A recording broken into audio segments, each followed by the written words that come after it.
تواضع اپنے آپ کو حقیر کہنے کا نام نہیں ہے، بلکہ دل کے ذریعے اپنے آپ کو حقیر سمجھنے کا نام ہے۔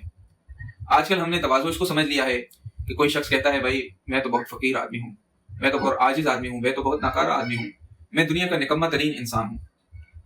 سب، اور میں تو کوئی کام نہیں کر سکتا۔ تو اس طرح کے لوگ اپنے اوپر الفاظ نکالتے ہیں تاکہ لوگ سمجھیں یار یہ تو بڑا عاجز بندہ ہے، اس کے اندر تو بالکل تکبر نہیں ہے، حالانکہ وہ تواضع کے ساتھ تکبر کر رہا ہے، ریا کر رہا ہے۔ اور جو حقیقی بندے ہوتے ہیں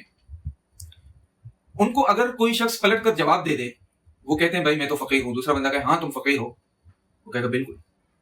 اسی طرح وہ کہے کہ میں ناکارہ ہوں، دوسرا بندہ کہے ناکارہ ہو، کہے گا بالکل آپ ٹھیک کہہ رہے ہیں، میں تو بہت ناکارہ ہوں۔ لیکن جو لوگ بناوٹی تواضع کرتے ہیں، اگر وہ اپنے آپ کو کہیں کہ بھائی تو تو جاہل ہے، تو تو ناکارہ ہے، نکما ہے، تو جس کے دل کے اندر تواضع نہیں اتری ہوگی وہ کہے گا تیرا باپ ناکارہ ہے، تیرا خاندان ناکارہ ہے، تیرا پورا قبیلہ ناکارہ ہے، تیری پوری قوم ناکارہ ہے، تو وہ تو بھڑ جائے گا، لڑنا شروع کر دے گا۔